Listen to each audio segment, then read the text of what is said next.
Yeah. Guys, nandito tayo sa probinsya ngayon. Nagbakasyon tayo. At kunting kalamlaman lang mga katribs.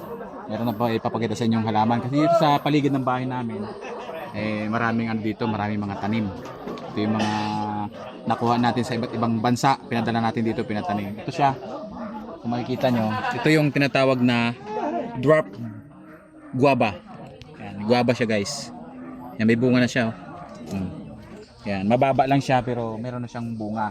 Tapos pag namumulaklak yan guys, ito yung bulaklak niya. Yun. Yan yung bulaklak niya. Pag namumulaklak siya. Yan. Ito kasi hilaw pa. Hilaw. Pero pag hinog na siya guys, ito na siya ang kulay niya. Ito yan. Ito. Ito nang kulay niya pag hilaw. Pag pahinog na. Yan ang kulay niya. Pero pag bubot pa, ito. Ganito siya pag bubot. Ayan, kakaiba yung variety na yan, galing pa yan ng India. Yung ano na yan, marami na siyang bunga oh. Marami na siyang mga pahinog na, malapit ng putihin yan. Binabiyahe namin yan. Pag ganito na ang bulaklak niya, mga katrebsyan, yung talagang namumula na. Yan yung ano, dito ka pwedeng kumuha ng binhi. Sa bulaklak siya kumukuha ng binhi, hindi sa ano, sa sanga, hindi sa dahon, hindi sa mga ugat, sa bulaklak siya. Ano, ito yung dilaw na to. Yan, kagaya nito. Yan, ito yung pinaka-binhi.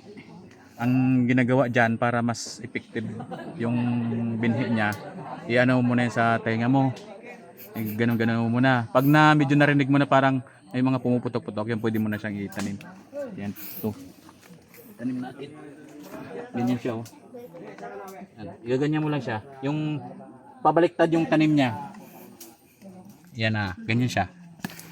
Ganyan ang tanim niyan. So, yan yung tinatawag na giant guava. So, nandito na siya, hinatid natin sa Pilipinas. Abangan nyo yung pag-harvest natin yan. At yan ay dinadala natin sa mga public market, dinideliver natin. And guys, at least meron na kayong kunting kalamlaman. Ito nga si Katribs. At ito ang aking videographer. Maraming salamat! Ingat! Usbaw.